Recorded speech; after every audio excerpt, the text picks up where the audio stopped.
This is going to be my third look, perhaps final. I'm not sure. It'll depend on the feedback that people give and what you guys would like to see. This will be my third look at the Ravens passing game and what Todd Monken, Lamar Jackson, the coaching staff, the players have to do to, quote, fix the passing game, to improve the passing game, to move it in another direction, to give it added depth and ability to attack defenses throughout the course of a 60-minute game.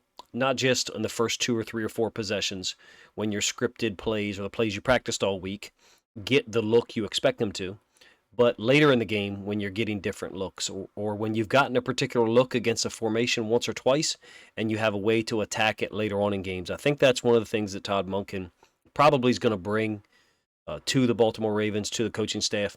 And I'll be honest with you, this is not a rose-colored glasses look at the offense. It's not a rose-colored glasses look at Lamar Jackson. In fact, there'll probably be some criticism of my analysis from Ravens fans, so consider that a forewarning. This will be a significantly long video. I hopefully can get this out Wednesday afternoon. These are going to be situations where, in my opinion, if the Ravens and Lamar and Todd Monken, if they're able to improve these aspects of the offense, I think we're going to see, or we could very well see, a really dangerous and balanced offensive attack for the first time in Baltimore in years. And let me be specific so people can decide if this attempted analysis is what you're looking for. I'm going to show situations where the Ravens did not attack certain coverages properly. The routes run are not ones that'll put that coverage in conflict. And you may say, well, they don't know the coverage pre-snap. Well, that's true. However, if you get that coverage to that same formation 2, 3, 4 times, you can presume you're going to get it the 5th time that you run that formation. Give that look to the defense, and you're going to get the same answer in some cases. And the blame in these situations could partially be attributed to John Harbaugh, Greg Roman, Lamar Jackson, some of the wide receivers, or the offensive line.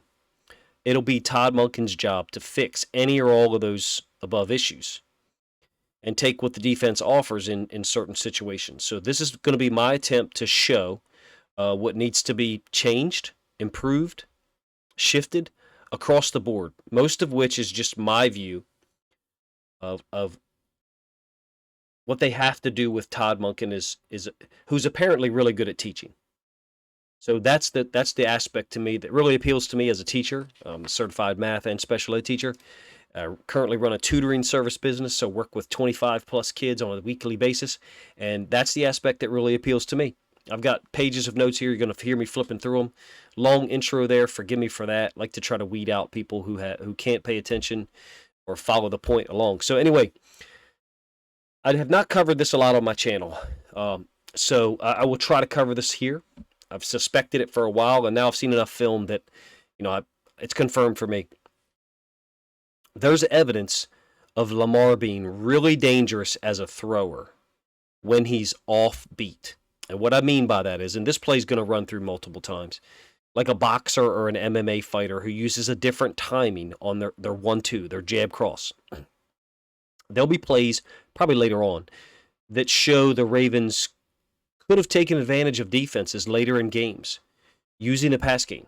And what I mean by that is altering the timing of Lamar's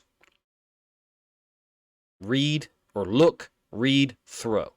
Look, read, throw. And there may be some pushback from people who say that's a Lamar thing. I don't know if it's a Lamar thing or a Greg Roman thing. But think of, here's my comparison. Usually I use basketball comparisons, but this one's going to be MMA boxing. Think of like a half jab that's pulled back quickly by the fighter. We're talking orthodox right-handed. So a left-handed jab that's pulled back quicker, so it's not fully extended, in order to get that right hand out there sooner and take advantage of the opening that the other fighter, allowed you to have because of their reaction to the first punch, the jab, or the half jab, really. What they thought was a legitimate attempt before the real strike revealed itself. It revealed itself a half beat quicker than normal. Think of 2 fights for me. Adesanya's knockout over Alex Pereira. That the second, of course, the first right hand really stunned Pereira, no doubt. But the second one, too, the one was short. Adesanya didn't even finish it. He didn't even finish it. The one was just to get his attention, and then the two over the top, that one knocked him out cold before he fell down and landed a hammer fist. Another one, maybe a better example, Romero knocking out Luke Rockhold. He did a 1-1-2. Now, Romero's left-handed, southpaw, so it was a 1-1-2. So two rights. The second right was like a half beat. It was a half shot, and it threw off Rockhold's timing in terms of blocking. And then the left KO'd him. Hopefully I can explain it in football terms with this video in a way that makes sense. You guys and gals, let me know, when we get there, if you stick around long enough through some of the ugly stuff that's here in the beginning. So let's get it started. This first one, cover 2 zone with man on the X, on the backside, and the running back. So you're going to see man here on the backside and cover 2 zone to the top side. They're not just reading the coverage during the play. It's crucial to recognize it pre-snap. I'm talking about the players, quarterback, receiver, etc. There's indicators. The route designed for me here and the timing are also factors that look at this first play. It's 2nd and long against the Bucs 2022. The cover 2 beater route is up top by Duvernay. That's going up the sideline. That would be the cover 2 beater for me. Theoretically, if you've got Prochet's route here and you've got a guy who's actually running his route hard here to the downside, maybe you put this downside safety in some conflict as well, theoretically. But we don't get a guy running his route full speed down at the bottom. Demarcus Robinson and Prochet, like I said, they could be putting that bottom safety in conflict, but Robinson, who played really well during this 3-week stretch, I'm really going to focus this video on the Bucs, Saints, and Panthers games. An example of a second move in the pocket, if you ask me, and you can work the ball up top to Duve. And what I mean by that is we're not getting what we want here because this safety is on top of Prochet. You have this inside leverage Mike linebacker. It's possible the Ravens thought this was going to be a Tampa 2. They thought that this Mike linebacker would turn and run with Prochet's vertical, and that's why this route by Likely is kind of sat down here. I mean, I guess that's possible. But in any case, if we weren't, allowed to have pressure here, this route up to the top is where you want to go with the football. I'm not saying that Lamar's at fault here. What I'm saying is we don't have a good cover 2 beater concept, in my opinion, here, other than Duvernay getting to open up the right sideline. I'm not sure that we're putting that top side safety in a whole heck of a lot of conflict. Lamar never looked there regardless. And look, it's impossible to know what he was told in his helmet in the huddle or pre-huddle. My point isn't to really care about that. My point is the things said to him need to be more accurate. That's the point of this video. The preparation, the teaching, and the adjustments to whatever you're getting. It's easy for me now in May, the end of May, to say we didn't have a good cover 2 beater here. Well, I don't think we get a great route here. Prochet's route could theoretically force this safety to make a choice and give Lamar the ability to either throw it to Prochet or up top to Demarcus Robinson. But I don't think Lamar really looks to Demarcus Robinson either. But the point is the teaching in practice, on film, communication during the game, pre-snap, pre-huddle, I should say, needs to be better all the way around to prepare Lamar, whether it's his fault or not. So he can have a better idea pre-snap of where to go with it. Sometimes you end up with a cover 2 beater to the downside of the formation and a cover 3 beater to the top side. To me, I think this is a Prochet to Likely read. And we just never, get time, number one. Number two, for whatever reason, Likely's route, doesn't make himself available at all. I would think, to me, I'd like to see Likely running here and Duvernay here up the sideline. There didn't always seem to be coordination of the routes, meaning if Likely is reading half-field safety is capping this, so I'm going to go ahead and sit down in this area. Well, then why the hell is, this route and Likely doing that? Then some routes need to be hard-coded. Everything shouldn't be a choice route. I'm not saying that it necessarily is, but I don't feel like the top side safety is put in a whole hell of a lot of conflict, number one. Number two, the bottom side safety isn't put in conflict either because Demarcus Robinson's route basically pushes him out of the sideline. All right, second play, third down, same game, 2022 against the Bucs. Another trips formation. You get a zone blitz by Tampa Bay. Now, I would call this a 2 deep, 4 under, cover 2. So typically, your cover two is going to have a 4-man rush. Let me pause this a little bit later. This one, you end up with the corner, Zion McCollum, the rookie, really athletic guy, and then a safety up to the top side. Yeah, I would call this a cover two corner here. Middle of the field hash, or middle in between the hashes dropper, curl dropper, flat dropper. So you got a lot of room over here to the top side of the field. You can zip this ball in there to Mark Andrews, and we damn near do it, right? No complaints there in terms of almost completing it. You can do that.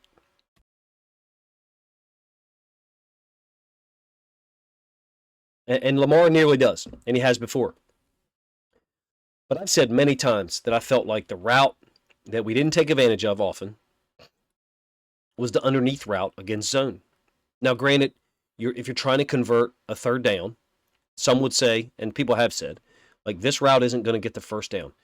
There's a whole hell of a lot of room here for one guy to make the tackle from the hash to the sideline with no one else in position. Now, it's not fair to say Lamar needs to understand this guy's leverage and this guy's leverage. My point is there are enough examples for me of us not taking this route and going for this one to indicate that we've either got a Lamar or a Greg Roman issue, or whoever's coaching Lamar issue, and Todd Monken's going to have to improve on that. Whether it's 50-50 responsibility, I don't know. Personally, if I'm looking at this during the game, I'm saying let's make this guy tackle Isaiah Likely, who's got incredibly strong legs and hips, breaks a shit ton of tackles, in case you didn't know, number one. And number two, come back to this later on, and that's really the larger part of this video. It's not about blaming Lamar, because he got the ball in Mark Andrews' hands. It's not about blaming Greg Roman for this play, because maybe he told Lamar to look for the under. Again, I don't know. The point is, we don't come back to these things later on. Maybe we don't know we're going to get the same coverages. Maybe we don't get the same coverages. I felt like I didn't see repeat plays used when you had open players like this one. Granted, it's a third down, I believe, and you're trying to get you're trying to get the first down, so you don't want to throw it 7 yards short of the sticks. But you've got a playmaker who proved himself on this night, by the way, and I would want to get him the football. I don't know if it was Lamar's fault or Greg Roman's fault, but it's more than just this one play where Andrews is covered and we need to move past him in the progression. Lamar issue was the way the offense was coached. Doesn't matter to me. To reach a higher level of efficiency in 2023 with the talent they have there now at receiver, these situations we have to move to that next read quicker and get other guys the ball, period. All right, cover three versus the Bucks. I think it's a 3rd and 6, 3rd and 7 trips again. We have a 3-by-1 formation. And if you're like, man, coach is talking bad about Lamar, well, this is probably going to be another one you don't like. I think the first read is Andrews, and we got to move off it, and we got to get it to Prochet. To me, the larger point that I'm trying to make is if we think he's covered, and he is, because he is not open, has he been able to shake loose before in certain coverage? Yeah, absolutely. The Bucks have switched things up here. You've got a cover 3, in my opinion, with a deep thirds, middle of the field free safety, deep thirds corner, and Andrews is not open. There's got to be a complementary read built off of it. Well, it ain't this one, and it ain't this one. The only other one is the China in or whip route by Prochet, and it is open. Now, he'd have to catch the ball in this area here, and he'd have to try to get the first down, which is here with converging defenders. And Prochet's not a guy who breaks a whole heck of a lot of tackles. No problem if you want to say that. Point is, it's the right play. It's the right thing to get off the first read, Andrews, get it to Prochet. Whether you think he's going to get the first down or not is not the issue. It's the right thing to do. Now, having said that, and this goes to a point that we talked about in multiple videos before, I know I'm only on the 3rd play and we're 14 minutes in, so my apologies. Devin Duvernay looks compromised here at the bottom of the screen. I don't know Duvernay to be a guy who doesn't give 110%. He's the outside receiver to the bottom side. I thought he looked less than physically healthy even before he went out for the season, and this to me just confirms it, that he was dealing with something for a long time. But in any case, as an aside, I'm going to lay this groundwork here. Watch the free safety's reaction to Lamar preparing to throw. So we're going to be talking about this guy here. And it's nothing revolutionary, but this is a pattern. We can talk about why it happens all we want. What matters to me is why we never took advantage of these things. And what I mean is, Lamar has not thrown the football. He's getting ready to break on Mark Andrews. Whether we have complementary routes here or here, which we do not on this play, my point is we needed to look for more opportunities to use people's tendency to jump Lamar's face mask, jump Lamar's helmet, jump Lamar's eyes later on in the game to take advantage of that tendency, take advantage of what defenses were doing.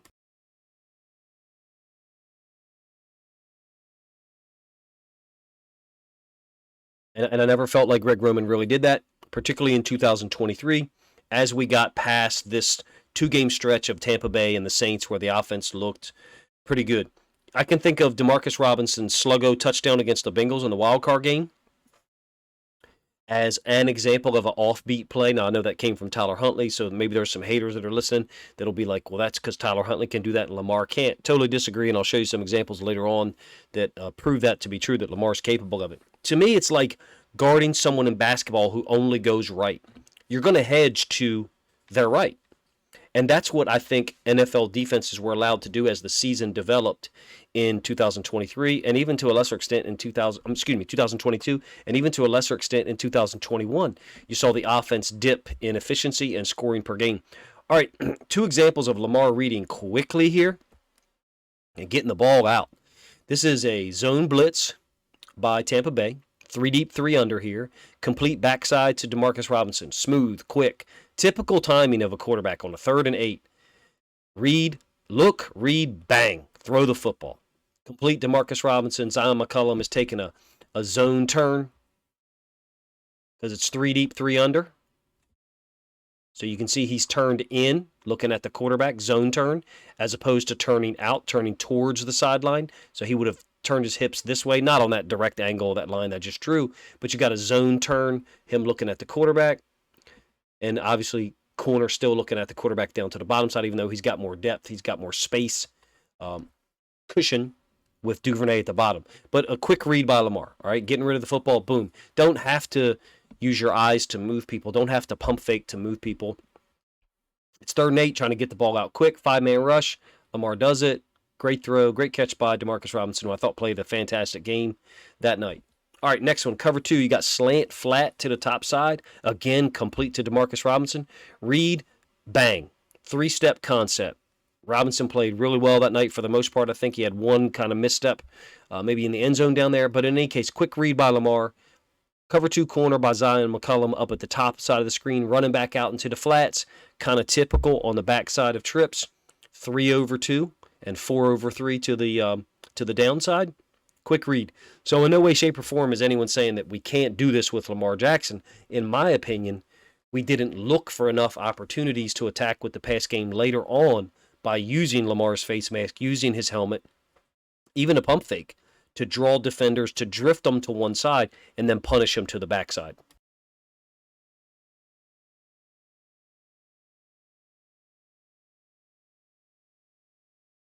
All right, last one from the Bucs game. Going to move on to the next week against the Saints.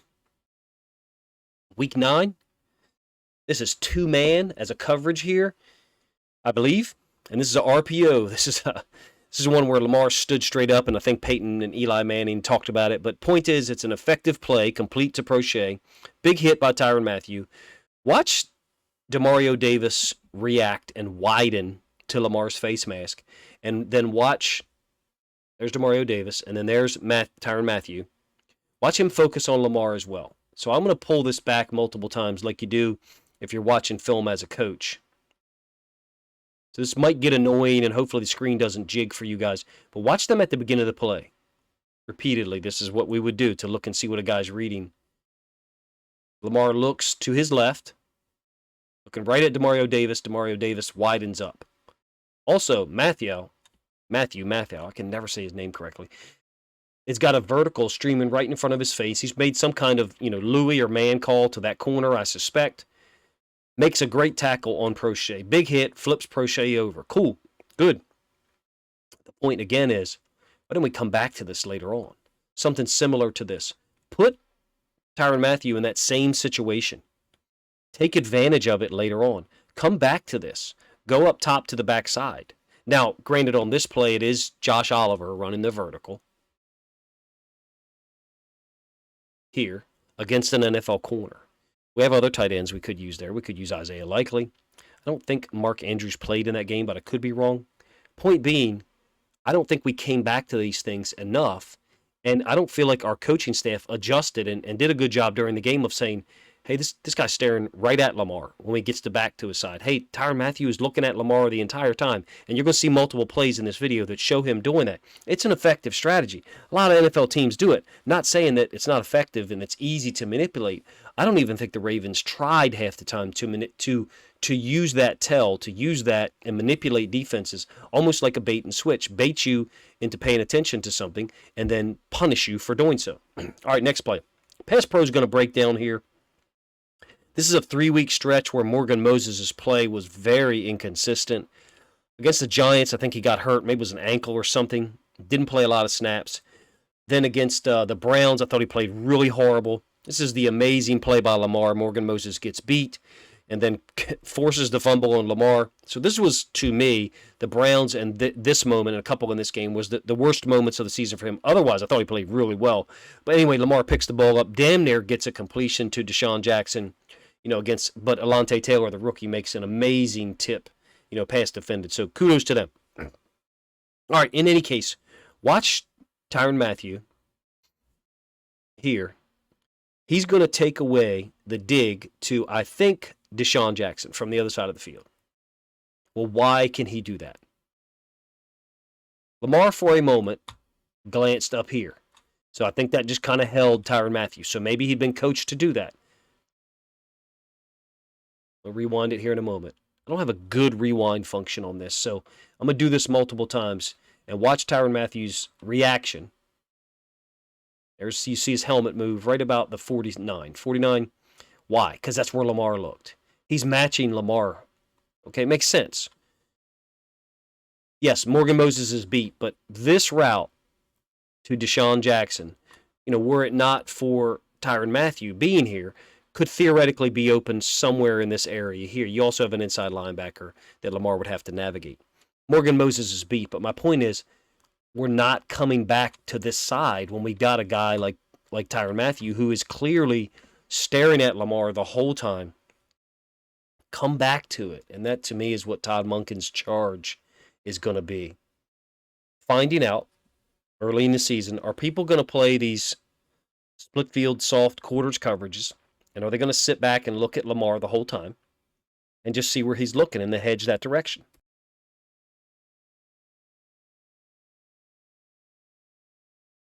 It's possible. Not everybody does it on every play. But when you have situations where guys are, which a lot of NFL and college defenses do, take advantage of it. I think Todd Monken could do that. And my intention in the next 6 or 8 plays is to show you that Lamar can too. All right, next play.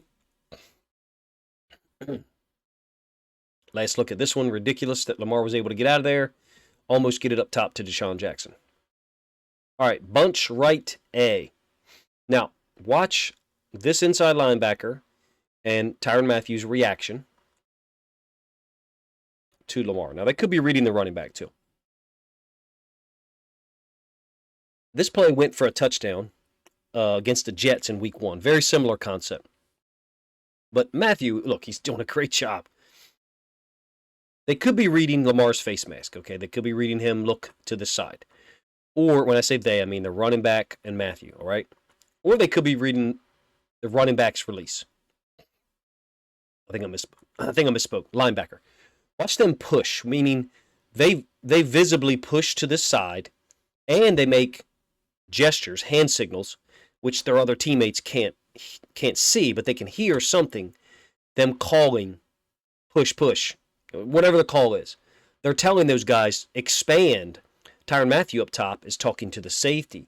This is the route by Duve, I think, that hit for a touchdown against the Jets. Mathieu takes over Likely's route, and then the other side safety doesn't have to worry about Likely. He's just going to go ahead and play Duve. They cover. Why did this happen? Well, the formation tendency that Greg Roman had, bunch right A is a passing formation. The running back generally releases to the bunch side, to the downside of the screen for us. The offense is right.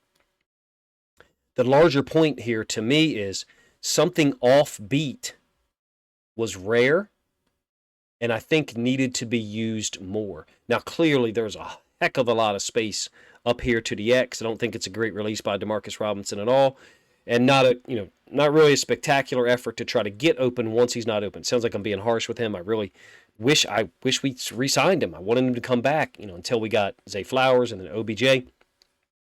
Point is, Monken will use bunch right A, but he, in my opinion, is not as predictable with directionally where he's going to attack. You've got the boundary down here, and you've got two tight ends and Duve into the boundary, and then the running back ends up with his feet over here.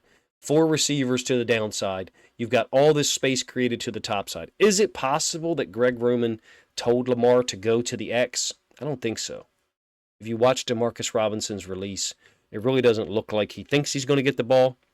In any case, Matthew and that linebacker I referenced, could they be reading Lamar? Could they be reading the running back? Either one. But did anyone for the Ravens staff notice and say, let's come back to this? Let's go back to the X up top. Let's run someone across the formation. Same routes that we get. Same routes. And then run this guy across the formation into all this space. Force basically the safety to do something. If they're gonna push these routes over, meaning they're gonna hedge their coverage, drift their coverage here, to give these guys, this safety to the downside, and Demario Davis, more, I don't want to say freedom, the ability to shift their coverage drop closer to the boundary, we can attack them to the field. We've got space created to the field. That's the part that I don't think, I'm not faulting Greg Roman and Lamar for this play. I'm saying that's the part that Greg Roman didn't do a good job of at all, was adjusting during the game. All right, I thought Lamar, this is against the Panthers now. I know this video is going on a hell of a lot longer than some of you guys probably expected. I thought Lamar threw the ball a lot better in this game than the stats showed. Only 13 points scored for the Ravens and 209 yards passing for Lamar overall. I thought the Ravens could have added a late touchdown if I remember right. Anyway, this first one is an offbeat throw by Lamar against two Reed. So two Reed, the safety, and the corner should be reading two, and they're looking for exactly what they get, which is an out by two and a vertical release by one. Now, Demarcus Robinson brings this in and crosses the safety's face. This safety ends up getting way too flat, meaning he ends up getting way too flat. Demarcus Robinson crosses his face. This could have very easily been a touchdown if this safety doesn't adjust and see Lamar throwing. And it's to my larger point, which is he's staring at Lamar, waiting for Lamar to throw the football, or waiting for him to even look like he's going to throw the football. Two Reed is a coverage I talked about. I did a video a little while back. I'll maybe link it up here. Hopefully people are still watching at this point. We're 27 minutes in. Two Reed is something that, like, Joe Hayden got a pick six against RG3 in 2020 in the Ravens loss up there in Pittsburgh when we had like 14 guys out that week, something crazy. Tracy McSorley later in the game threw a touchdown to Marquise Brown. Lamar hitches here. There's a slight pump fake. And look at the reaction that the corner and the safety. Now, look, they're supposed to read two. So it's possible that, I think this is Horn down here, is reading two, which I do believe he is. It's also possible that the safety is reading two. It certainly looks like both of their helmets are looking at two. We're giving them what they want. This is an example of us manipulating them into the coverage we want, and then instead of having him run a vertical, number one, having him cross the face. It's not exactly that route. It's not drawn up perfectly. Having him cross the face, but watch Lamar's little pump fake, what it does to that safety. Again, I'm going to let this do this multiple times, so if the screen jigs or, there's some frame loss, I apologize. That safety jump it as soon as he gets out. He's not supposed to. He's supposed to play a vertical by one, so he's supposed to play over the top of one, but I think he's getting too flat, and Demarcus Robinson crosses his face. This is one of the few examples that I've noticed, anyway, of us taking advantage of a coverage and being prepared for it later in the season. Early in the season, those things seem to happen. Once the Ravens become more predictable, and once there's hundreds of plays of Lamar just look, read, throw. Look, read, throw. Teams are just going to read him. And that's what they've done the last 2 years in a lot of cases.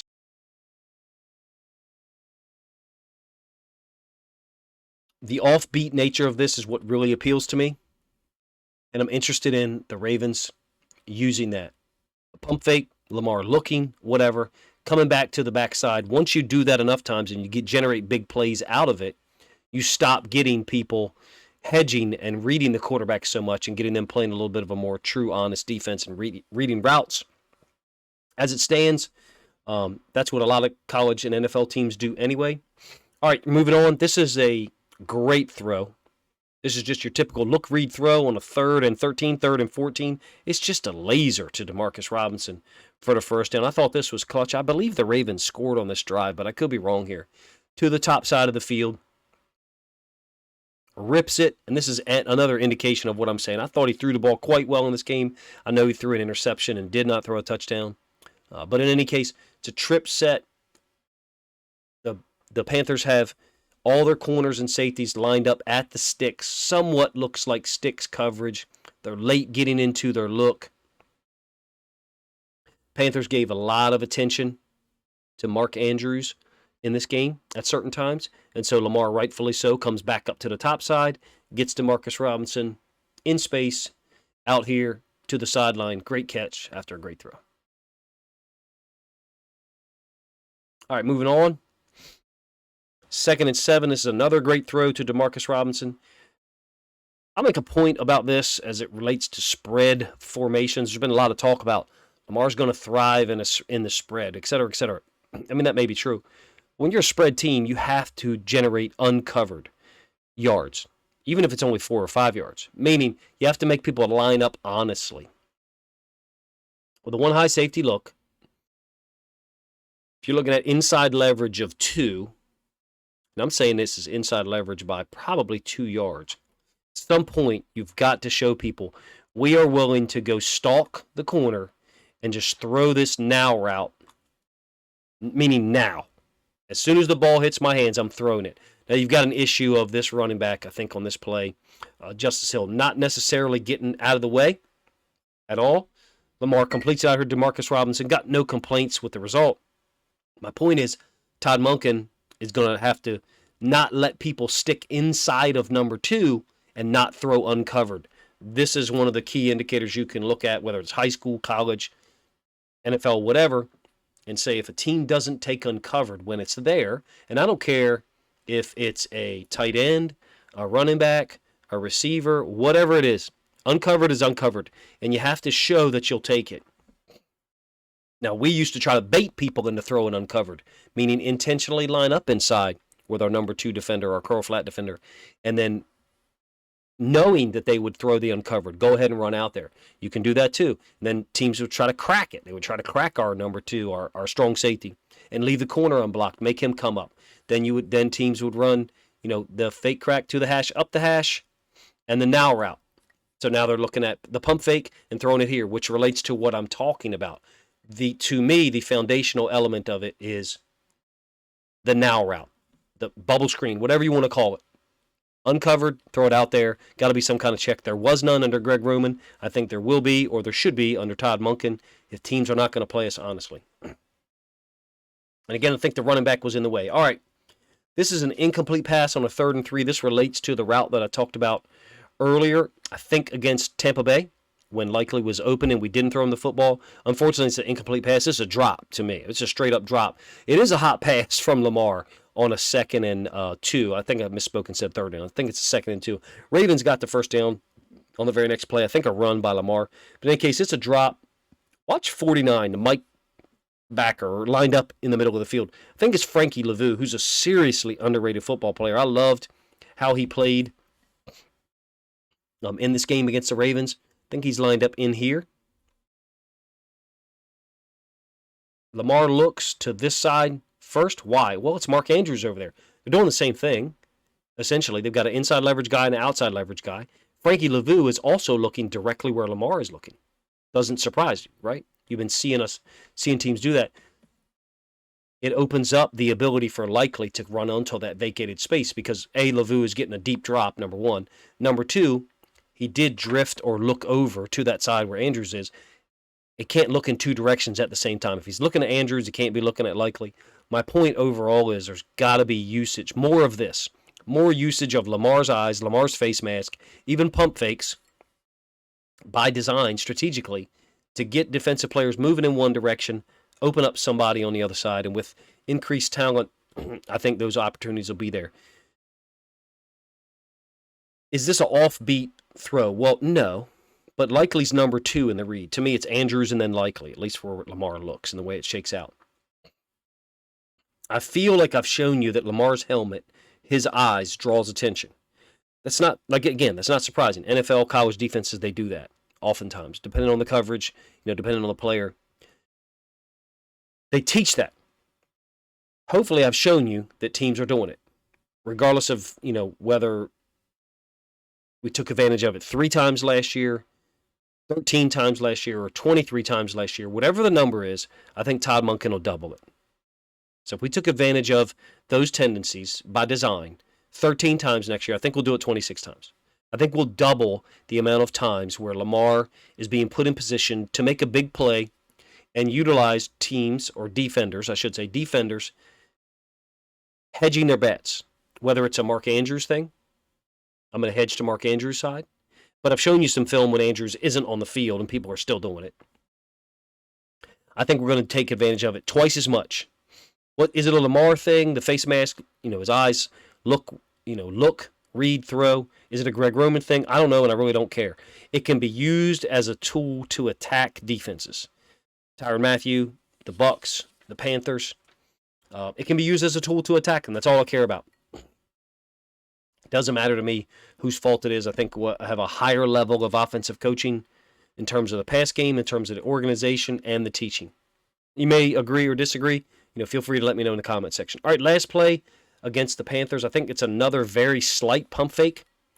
Watch Frankie Lavue, who it seems like I'm picking on him. I think he's a seriously underrated football player like I talked about. Watch him break flat. Why does he break flat? Lamar looks in that direction.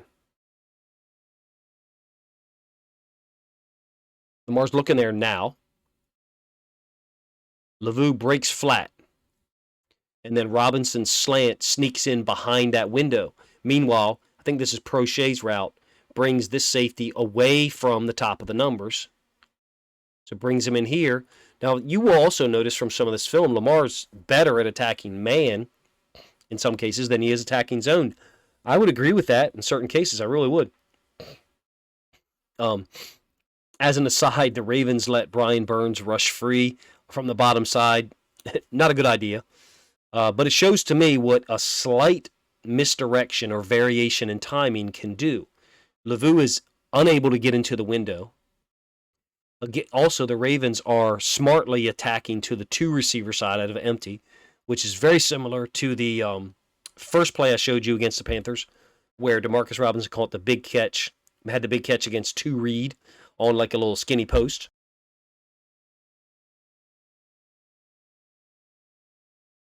Whereas I'd call this like a slant.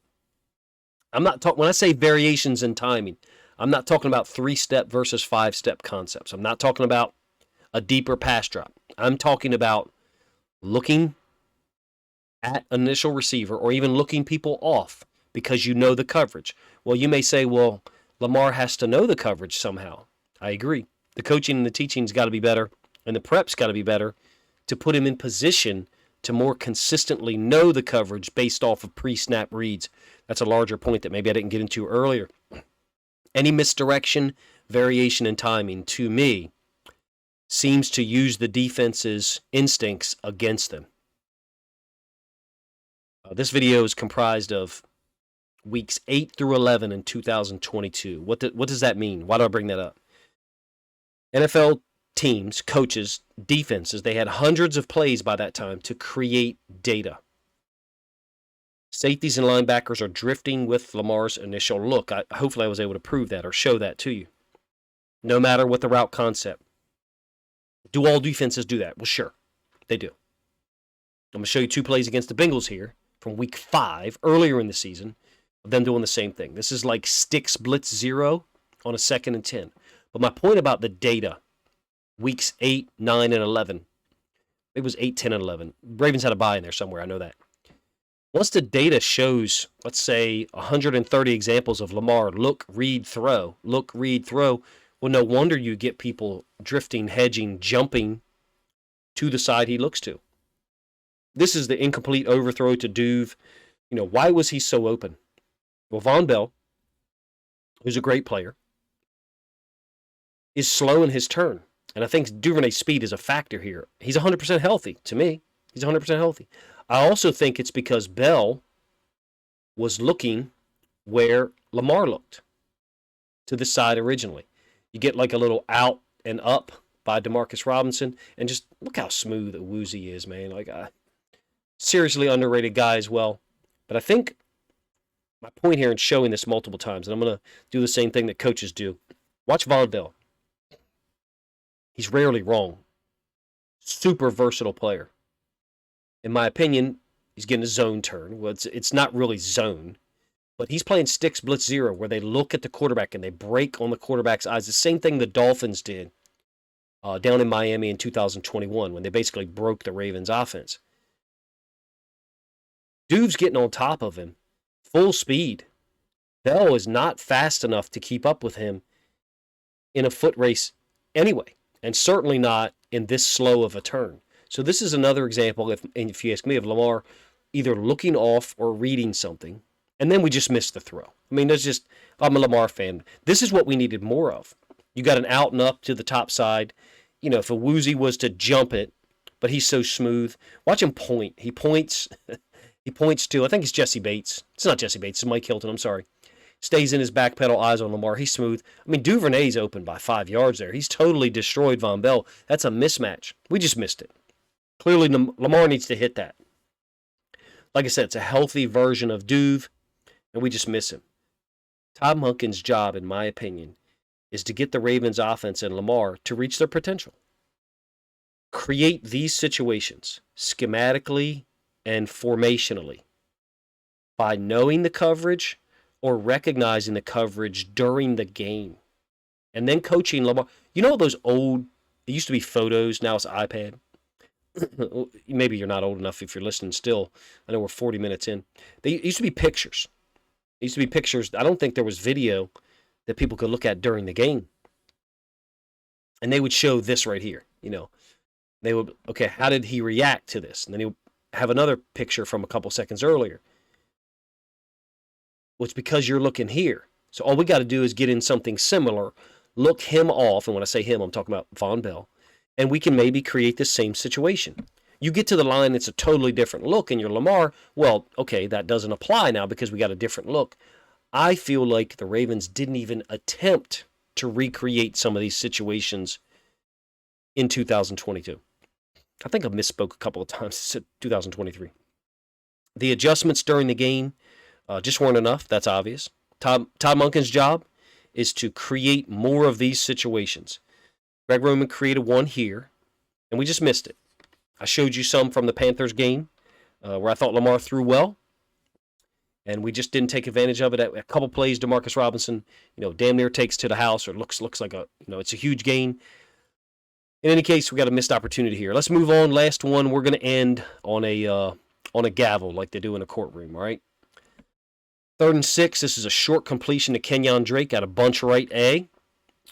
And look, the Bengals are using one of their patented third down coverages.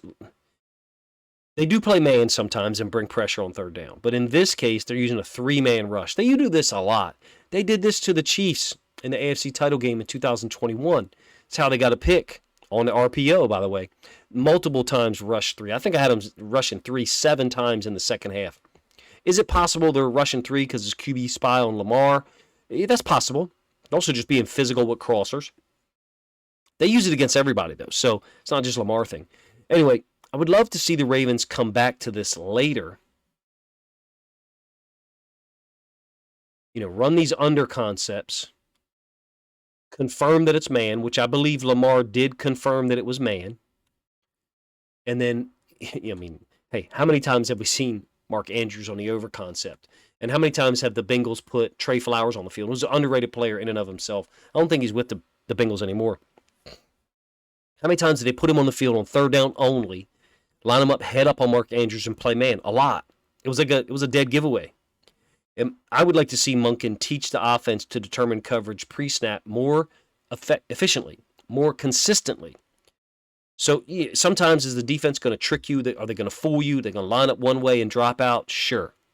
There was a lot of times where it felt like the Ravens were banging their head against the wall and not making adjustments and attacking defense. It seemed like they wanted to attack walled cities, and we were not good at making adjustments during the game, creating situations to get a favorable coverage, have Lamar recognizing it. Part of that problem was getting to the line so late. I'm sure people have probably mentioned that, in the comment section. So at some point, the defenses like the Bengals that are multiple and smart, they're going to fool you sometimes. Absolutely. And then it's Lamar's job to not turn the ball over, not get tricked, not throw it out into the flats if it's a hard cover 2 corner, which I think is what he's confirming here before he decides to throw the football.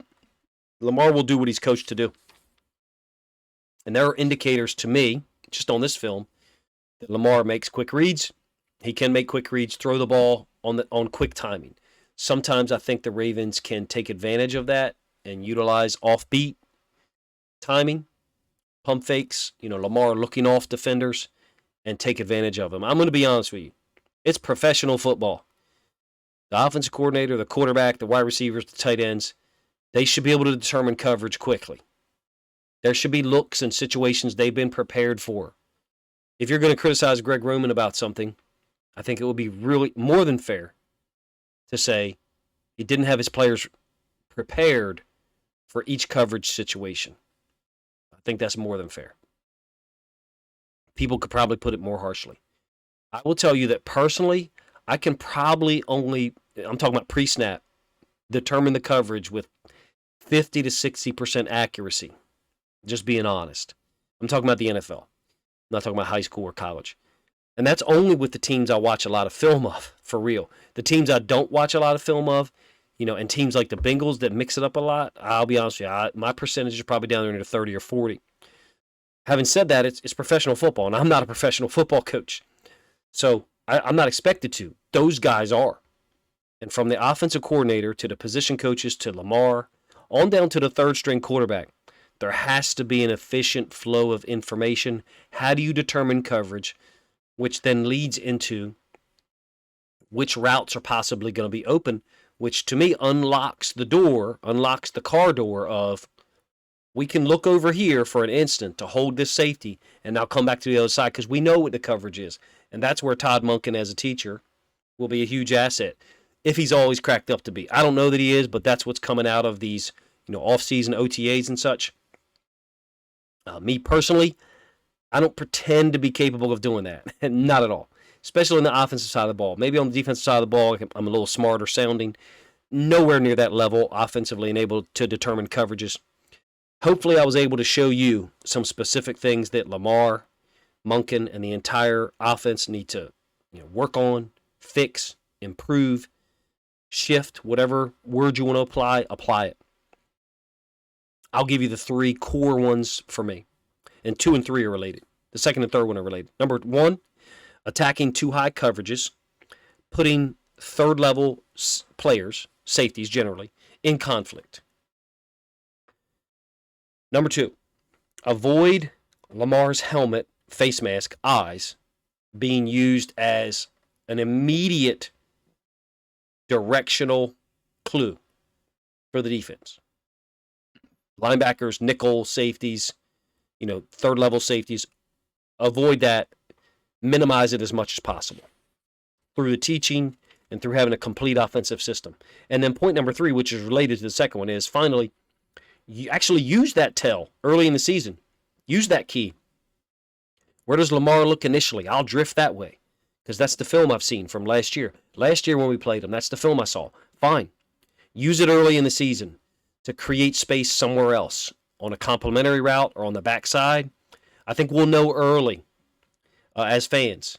We'll know early if we're seeing that dynamic. Lamar looking one way, coming back to the other. Something he knows is there. Or offbeat timing, a slight pump fake. One that's not a dead giveaway that he's not actually throwing the football. I think that could be an indicator for us as fans that the teaching, the instruction, the flow of information down and up has improved drastically, has leveled up tremendously. and the passing game is going to be dangerous enough that we'll be able to punish people for hedging their bets too much on where Lamar looks initially. I don't think this is a Lamar Jackson issue. I think it's an NFL issue, the way defenses are teaching things, the way they're breaking down film, the way they are seeing patterns and tendencies allows them the ability to do this over the course of time. And I think that could be one factor as to why the Ravens offense kind of took a dip later in the mid-late season in the last 2 years. Of course, injuries was a huge factor in 2021. Injuries a factor in 2022 to some extent as well. Hopefully I was able to convince you guys of some of the things that I think Lamar and Monken are going to focus on, try to improve, fix, or level up, and some ways that they can attack some of these defenses that are really being focused on where Lamar's looking, to the extent that guys are running right by him, and we're just not attacking them because we're not getting to the third and fourth read, whether it was the pass pro breaking down, whether it's what Lamar's coach to do, whether it's the Lamar Jackson thing, which I don't necessarily think it is. I don't care. I just care that Lamar, Todd Monken, T. Martin, the wide receivers and the tight ends are able to fix it and stop NFL defenses from doing that stuff so consistently and able to punish them when they choose to do so. Appreciate you guys' time. Let me know if you think I made my point. Long video, I told you it would be. Forgive me for that if it was too long. Who wants to watch an hour-long content? But this one took me a long time to make, probably the better part of 10, 12 days to put the plays in the order that I wanted, try to make my overall points. I'll try to succinctly describe it in the description, in the video description, so people can, if you want to, share it and maybe summarize the 3 points I was trying to make, and let me know if you think I made them. Appreciate you guys' time. If you do enjoy the video, like I said a moment ago, please consider sharing a link on social media to help this video get more reach.